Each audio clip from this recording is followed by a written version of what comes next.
रात में करीब 1:15 बजे रमाकांत के मोबाइल की घंटी बजी। 65 वर्षीय रमाकांत ने कमरे की बिजली जलाकर मोबाइल देखा। स्क्रीन पर अमित का नाम आ रहा था। हेलो अमित, क्या बात है? सब ठीक तो है ना? रमाकांत ने घबराते हुए पूछा। अंकल, नेहा को अभी अभी हॉस्पिटल में एडमिट किया है। डॉक्टर ने घर के किसी बड़े आदमी को बुलाने के लिए कहा है, अमित ने भर्राए गले से कहा। रमाकांत ने अपनी पत्नी शिल्पा को उठाया और 5 मिनट में तैयार होकर हॉस्पिटल के लिए रवाना हो गए। चारों तरफ खामोशी पसरी थी। लैंप पोस्टों की रोशनी ने सड़कों पर दूर तक पीली चादरें बिछा दी थी, मानो किसी आयोजन से पहले विशाल मैदान में पीले रंग की दरियां बिछाई गई हों। सड़कें वीरान थीं।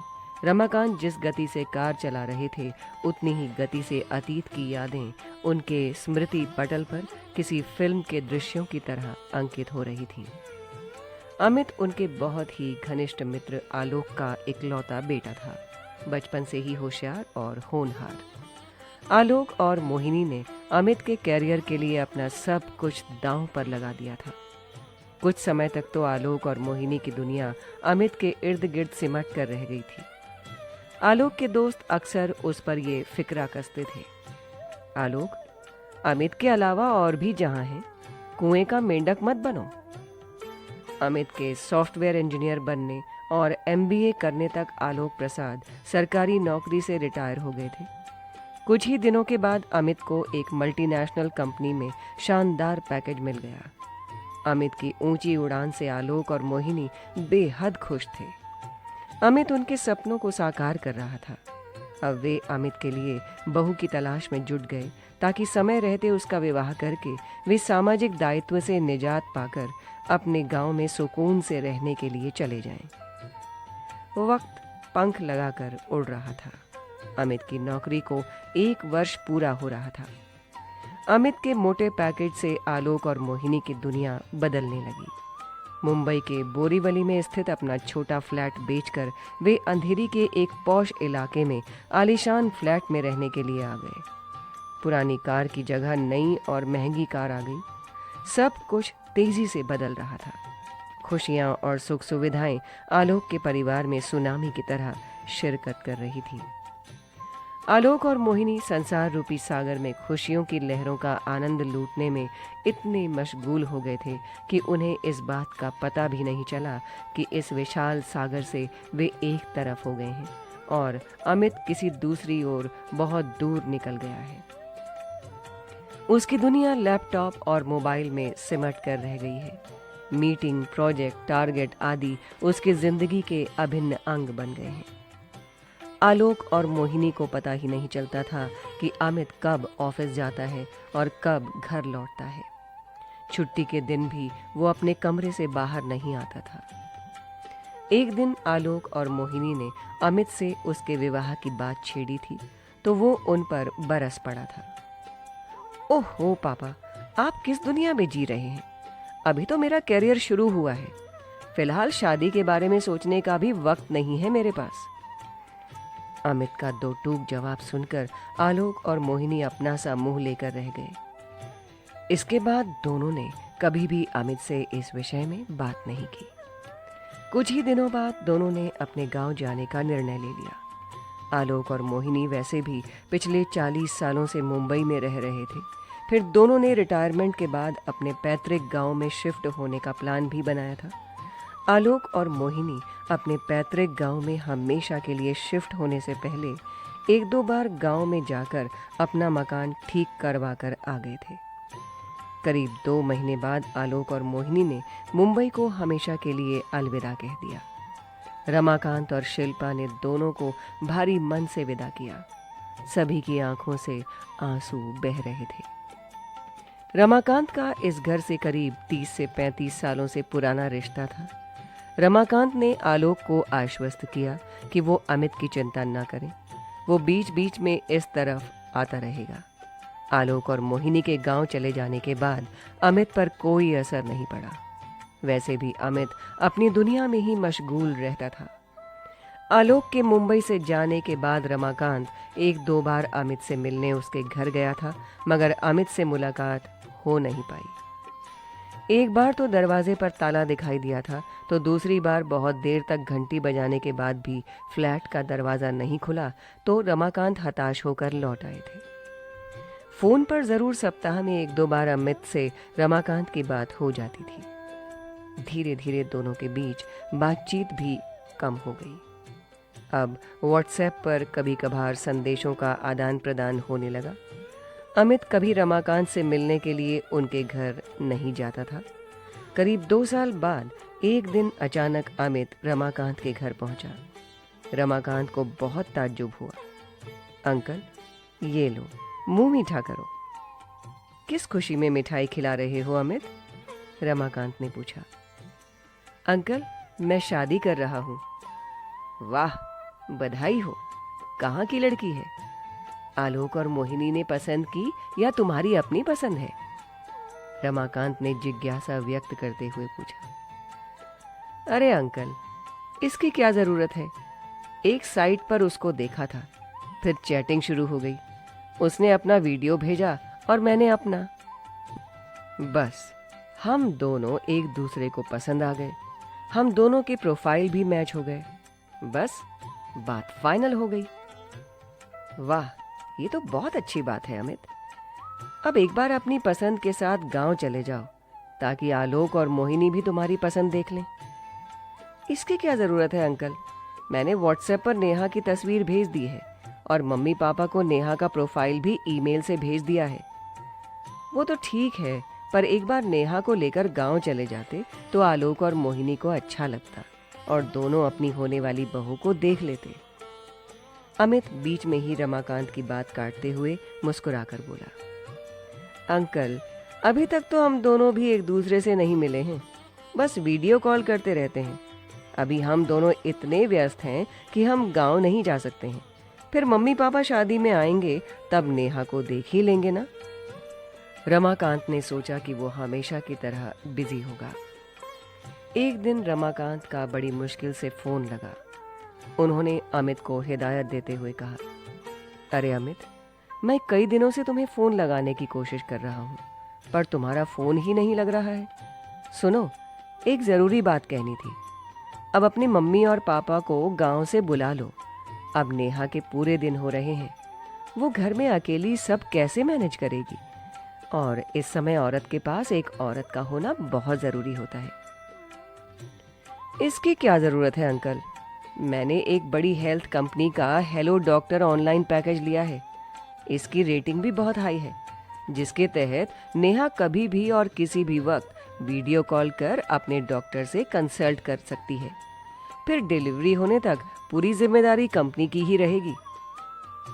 अमित ने रमाकांत को पैकेज की जानकारी देते हुए उनके अनुरोध को बड़ी सफाई से ठुकरा दिया। रमाकांत को बहुत ताज्जुब हो रहा था कि अमित भाव शून्य हो रहा था। उसे अपने ही लोगों से रिश्ता रखने में न जाने क्यों परहेज है। अमित को अपनों से भी बिल्कुल लगाव नहीं था।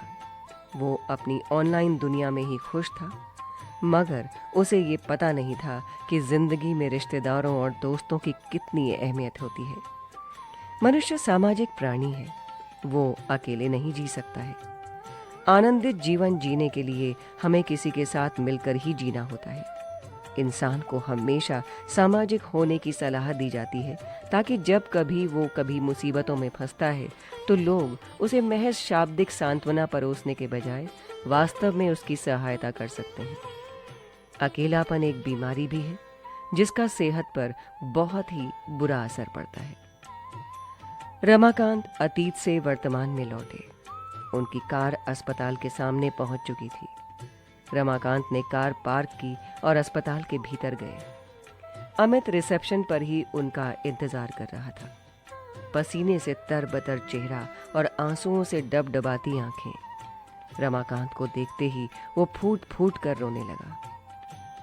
अंकल, प्लीज नेहा को बचा लीजिए अंकल, रमाकांत ने कहा। अमित, वो हेलो डॉक्टर वाला महंगा पैकेज वगैरह? अंकल, कुछ नहीं, सब बकवास साबित हुआ। जब नेहा की तबीयत अचानक बहुत खराब हो गई तब कनेक्टिविटी की प्रॉब्लम हो गई। किसी भी डॉक्टर से कांटेक्ट ही नहीं हो पा रहा था। इमरजेंसी लाइंस भी बिजी आ रही थी। आखिर मैं नेहा को अपनी गाड़ी में यहाँ लेकर आ गया। नेहा की गंभीर हालत देखकर डॉक्टरों ने कहा कि केस बहुत सीरियस है। पहले अपने घर के किसी रिश्तेदार को बुलाने के लिए कहा, लेकिन मम्मी और पापा तो गांव में हैं। अपनी सोसाइटी में हम दोनों का किसी से कोई वास्ता नहीं है। न मैं किसी को जानता हूँ, न ही कोई मुझे जानता है। नेहा का भी यही हाल है। इसलिए अंकल, मैंने आपको फोन लगाया। प्लीज नेहा को बचा लीजिए।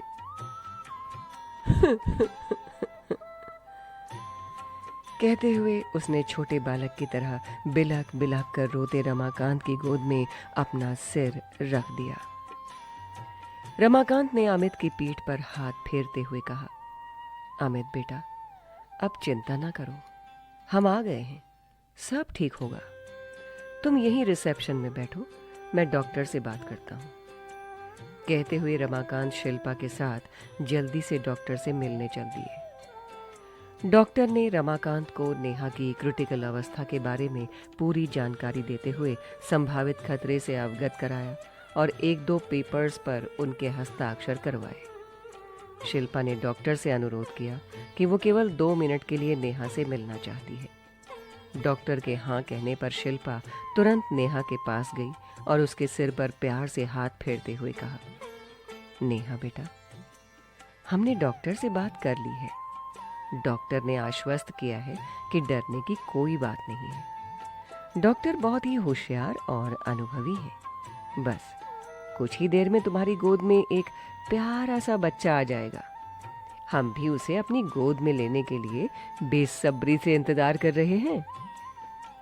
शिल्पा ने देखा कि नेहा की आंखों में छिपा हुआ नीर आंसुओं की शक्ल में उसके गालों को भिगो रहा है। शिल्पा ने अपने रुमाल से उसके आंसुओं को पोंछते हुए कहा, नेहा बेटा, हम हैं ना, फिर चिंता किस बात की। चलो अब मुस्कुरा दो।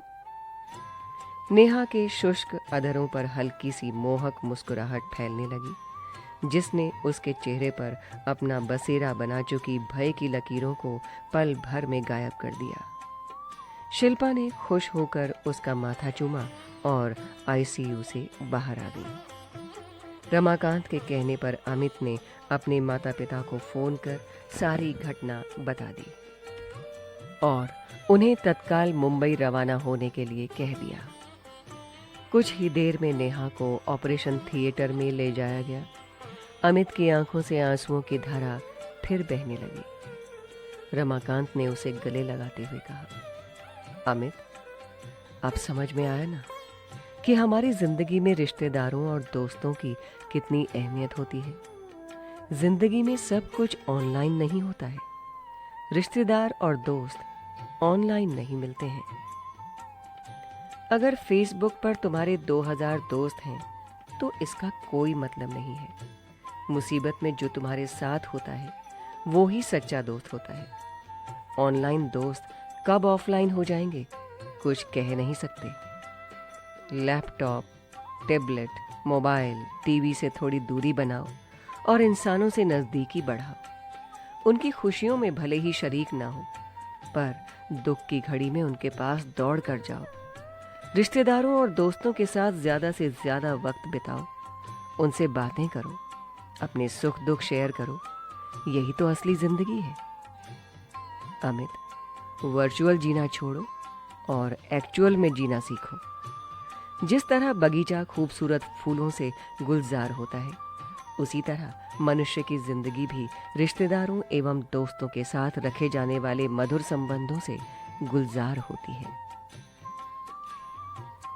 हाँ अंकल, अब मुझे अपनी गलती का एहसास हो गया है। मैं अपनी जिंदगी में बहुत ही बड़ी भूल करने जा रहा था। कहते हुए अमित फिर फूट फूट कर रोने लगा। अमित, रोना बंद करो, अब भी देर नहीं हुई है। सुबह का भूला शाम को घर लौटता है। तो भूला नहीं कहलाता। तुम्हें अपनी गलती का एहसास हो गया है, ये बहुत बड़ी बात है। अब हम सब मिलकर नेहा और उसके होने वाले बच्चे की कुशलता के लिए कामना करते हैं। डॉक्टर पूरी कोशिश कर रहे हैं। सभी के लिए एक एक पल अब एक युग के समान प्रतीत हो रहा था। उनकी नजरें ऑपरेशन थिएटर की लाल बत्ती पर टिकी हुई थी।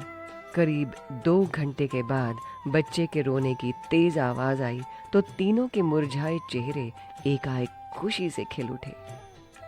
डॉक्टर ने बाहर आकर मुस्कुराते हुए कहा, बधाई हो अमित, तुम बेटी के बाप बन गए हो। Don't worry, both are fine and out of danger. Amit की आंखों में अफसोस के भावों के साथ साथ खुशी की चमक स्पष्ट दिखाई दे रही थी। तो श्रोताओं, देखा ना आपने, समाज कितना भी डिजिटलाइज होता रहे, लेकिन अपने तो अपने होते हैं। श्रोताओं, ऐसी ही एक मजेदार कहानी के साथ फिर उपस्थित होंगे। तब तक के लिए नमस्कार।